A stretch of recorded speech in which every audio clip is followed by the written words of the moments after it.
আসসালামু আলাইকুম রহমতুল্লাহ। দেশের আলো সোলার পাওয়ারের পক্ষ থেকে আপনাদের সবাইকে জানাই স্বাগতম। আজকে আমরা এখানে একটা হাইব্রিড সোলার সেটআপ করব। সেটার জন্য প্যানেল স্ট্রাকচার করতে আসছে মিস্ত্রিরা।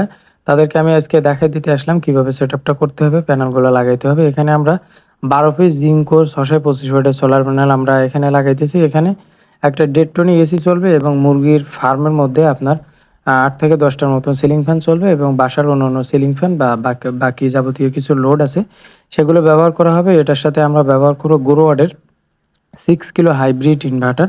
সেটার ডিটেইলস ভিডিও ইনশাআল্লাহ আমাদের চ্যানেলে আপনারা পাবেন। আর যারা হাইব্রিড নিয়ে কাজ করতে চান বা হাইব্রিড লাগাইতে চান সরাসরি আমাদের দোকানের ঠিকানায় চলে আসতে পারেন। হাইবাদপুর সোলার মার্কেট, দেশের আলো সোলার পাওয়ার, শ্যামনগর, সাতক্ষীরা। এই হাইব্রিড সেটআপ যারা করতে চান দ্রুত সময়ের মধ্যে আমাদের সাথে যোগাযোগ করুন। নতুন করে আমাদের আবার স্টক চলে আসছে। এজন্য খুবই কম প্রাইসের মধ্যে এবং কোয়ালিটিফুল প্রোডাক্ট আপনাদেরকে দিতে পারবো ইনশাআল্লাহ।